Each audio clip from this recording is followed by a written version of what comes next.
पाकिस्तान कई तरह के मसाइल का शिकार है और दो तीन आमदन के जराए ने बड़े बड़े खरबा डॉलर बना सकता पाकिस्तान। और वो किहड़े एक तो है कि पाकिस्तान जो सालाना पानी ज़ाया करता है बारिशों का, वो है 21 अरब डॉलर का पानी। 21 अरब डॉलर का मतलब ये है कि पाकिस्तान का जो बजट है ना, जो पूरा मुल्क चलाने वास्ते ये उन्हें नालों भी बहुत पैसे ने।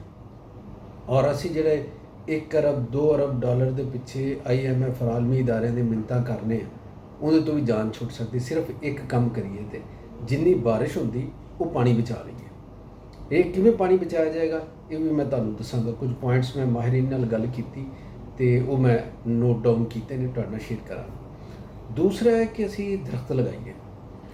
दरख्त किस तरह लाइए? एक अंदाज़ा है मेरा कि अगर असी 10 अरब दरख्त लगा लीए पाकिस्तान दे विच, पिछली गवर्नमेंट ने शुरू भी किया सी काम, लेकिन उस काम दे विच कई तरह दीयां खामियां मौजूद सन, टैक्नीकल खामियां सन और वो कंपेन पूरी तरह नहीं चल सकी।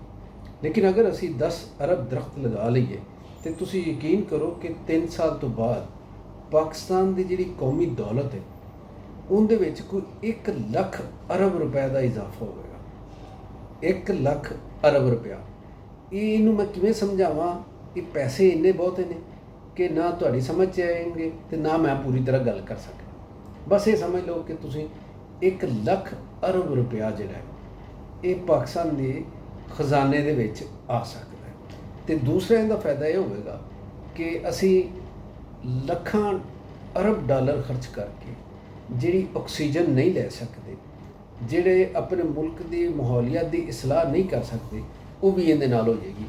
और तीसरा इहदे नाल फायदा होएगा कि माहौलियात ठीक होने दे नाल साडे जिहड़े बीमारियां ने वो खत्म होणगियां, साडे जिहड़े वसाइल तबाह हो रहे हैं वो घट होणगे और जिहड़े हर साल सैलाब आउंदे ने और कुदरती आफात वध रहीआं ने ये भी सिलसिला घट जाएगा।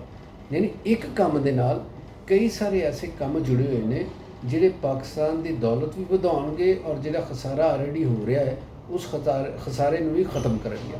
अच्छा, हुण असी गल कर लैंदे कि जनाब ये जिहड़ा बारिशी पानी है इनू असी किवें बचा सकते हैं ज़ाया ना होवे। 21 अरब डॉलर का ये पानी इस तरह बचाया जा सकता जनाब कि एक तां जिहड़ियां आबादियां ने जिथे खुला हुंदा वे ड्रेनेज सिस्टम या पानी जमा हुंदा उत्थे कोई खूह बनाइए, खुले खूह जिथे पानी थल्ले चला जाए, जमीन दे विच चला जाए। मैं पिछले दिनों च वेख रहा था इंडिया दे विच एक बंदे ने ऐसा खूह बनाया झातियां वाला, यानी उहदे च इट्टां इंज रखियां ने कि जिवें विथां हुंदियां ने। एक तां इट्ट हैगी इंज ते जे इहदे विचों इंज होइए एक और ते इहदे विच जिहड़ी खुलियां जगह ने इट्टां दियां एह वालियां इहदे विच पानी मुख्तलिफ पासे जमीन दे विच वड़ जाएगा।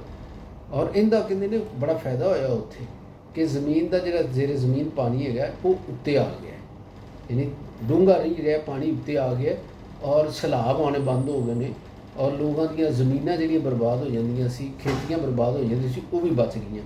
तो ये वाला एक सिस्टम सानूं करना चाहिए। जिहड़े इलाके च बारिशी पानी बहुत आउंदा उत्थे ये वाले खूह खट लेने चाहिए ने तो पानी उहदे नाल कंट्रोल हो जाएगा। दूसरा, इन्हां इलाकों में छोटी छोटी झीलां बनाईयां जाण, बहुत वड्डियां ना होण, 1 एकड़ की 2 एकड़ की झील बना दी जाए तो बारिशी पानी जिन्ना आएगा उत्थे स्टोर हो जाएगा। ये वाला तरीका। फिर है कि घरां दे विच जेरे जमीन टैंक बनाए जाए और वो उत्थे जिहड़ा जमीनी पानी जखीरा हो जाए या वो थल्ले चला जाए। ये लाहौर दे विच कुछ स्कीमां हैगियां ने, मतलब डिफेंस वगैरह दे विच उन्हां दे लॉज दे विच शामिल है कि वो पानी जमीन दे विच जाण दा इंतजाम रखते हैं हर घर दे विच। तो ये वाला पूरे मुल्क दे विच प्लैनिंग दे शामिल कर लेना चाहिए। इहदे नाल जमीन का जिहड़ा ग्राउंड वाटर उत्ते आएगा, फॉलेज साडी यानी सब्ज़ा जिहड़ा है उन्होंने खुराक मिलेगी, हरे भरे रहणगे, रुख रहणगे, जड़ी बूटियां रहणगियां और लोगों के एक तरावट अखां की जिहड़ी वो भी बरकरार रहेगी। तो ये फिर इहदे नाल ये भी दस्सिया गया कि जिहड़ा ये हैगा वे इंडस्ट्रीयल वेस्ट वाटर उनकी ट्रीटमेंट वास्ते भी इंतजाम करना चाहिए। खुलियां जगह उत्ते जिहड़े इस तरह के हैगे ने छप्पड़ वगैरह उत्थे ट्रीटमेंट होनी चाहिए। तो पानी के जिहड़े जखीरे ने इन्हों भी महफूज रखने दे जिहड़े ऑलरेडी इस्तेमाल दे विच ने उत्थे भी उहदे वास्ते भी बचाउण वास्ते इंतजाम किया जाना चाहिए। ਤੇ ਇਹ ਹੈਗੀਆਂ ਨੇ ਚੀਜ਼ਾਂ ਕਿ ਅਗਰ ਅਸੀਂ ਥੋੜ੍ਹੀਆਂ ਇਹਤਿਆਤਾਂ ਕਰ ਲਈਏ ਤੇ ਬਾਰਿਸ਼ੀ ਪਾਣੀ ਜਿਹੜਾ ਉਹ ਬਚ ਸਕਦਾ ਹੈ ਤੇ ਉਹਨੂੰ ਅਸੀਂ ਇਸਤੇਮਾਲ ਕਰ ਸਕਦੇ ਹਾਂ।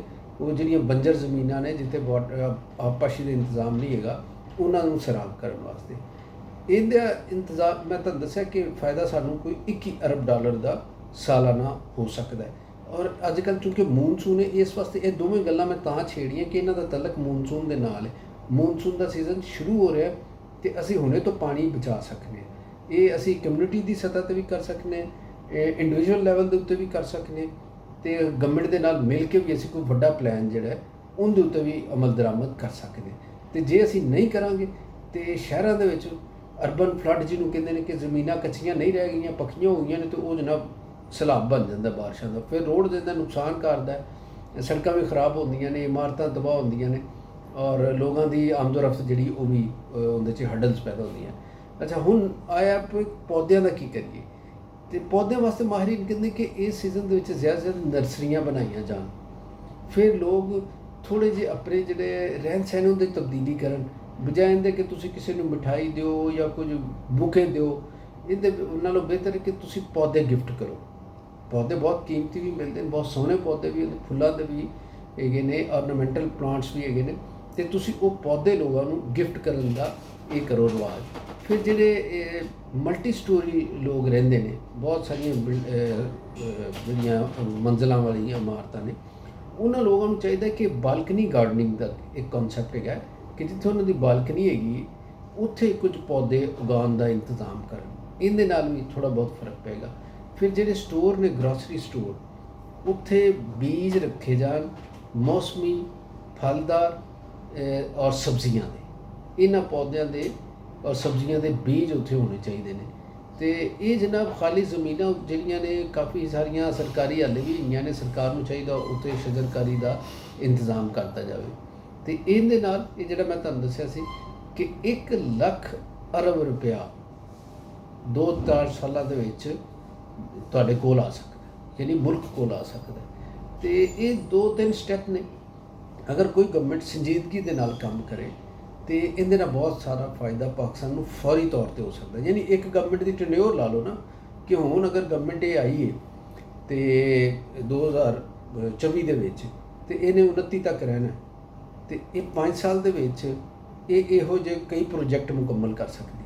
ਤੇ ਇਹ ਗਵਰਨਮੈਂਟ ਜਦੋਂ ਜਾਏਗੀ ਤੇ ਕਈ ਲੱਖ ਅਰਬ ਰੁਪਇਆ ਜਿਹੜਾ ਉਹ ਪਾਕਿਸਤਾਨ ਦੇ ਅਸਾਸੇ ਬਣ ਚੁੱਕੇ ਹੋਣਗੇ ਔਰ ਪਾਕਿਸਤਾਨ ਦਾ ਮੌਸਮ ਚੰਗਾ ਹੋ ਚੁੱਕਿਆ ਹੋਵੇਗਾ, ਪਾਕਿਸਤਾਨ ਦੇ ਲੋਕਾਂ ਦੀ ਜ਼ਰੂਰੀਅਤ ਪੂਰੀਆਂ ਹੋ ਚੁੱਕੀਆਂ ਹੋਣਗੀਆਂ, ਪਾਕਿਸਤਾਨ ਦੇ ਵਿੱਚ ਕੁਦਰਤੀ ਆਫਤ ਘੱਟ ਜਾਣਗੀਆਂ, ਪਾਕਿਸਤਾਨ ਦਾ ਜਿਹੜਾ ਹਰ ਸਾਲ ਸੈਲਾਬ ਆਉਂਦੇ ਨੇ, ਆਫਤ ਆਉਂਦੀਆਂ, ਉਹ ਘੱਟ ਚੁੱਕਿਆ ਹੋਵੇਗਾ, ਉਹਨਾਂ ਦਾ ਜਿਹੜਾ ਖਰਚਾ ਉੱਠਦਾ ਉਹ ਘੱਟ ਚੁੱਕਿਆ ਹੋਵੇਗਾ। ਤੇ ਵੇਖੋ ਥੋੜ੍ਹਾ ਜਿਹਾ ਕੰਮ ਕਰਨ ਦੇ ਨਾਲ। ਤੇ ਇਹ ਅੱਜ ਗੱਲ ਤੁਹਾਡੇ ਨਾਲ ਤਾਂ ਕੀਤੀ ਕਿ ਮੌਨਸੂਨ ਆ ਗਿਆ ਔਰ ਇਸ ਮੌਨਸੂਨ ਦੇ ਵਿੱਚ ਸਾਨੂੰ ਹੁਣੇ ਡਰ ਲੱਗਣ ਡਿਆ, ਮਾਹਿਰੀਨ ਦੱਸਣ ਡੇ ਕਿ ਬਾਰਿਸ਼ਾਂ ਜ਼ਿਆਦਾ ਹੋਣਗੀਆਂ। ਤੇ ਇਹ ਬਾਰਿਸ਼ਾਂ ਸਾਡੇ ਵਾਸਤੇ ਜ਼ਹਿਮਤ ਨਾ ਬਣਨ, ਅਸੀਂ ਇਹਨੂੰ ਰਹਿਮਤ ਦੇ ਵਿੱਚ ਕਨਵਰਟ ਕਰ ਲਈਏ।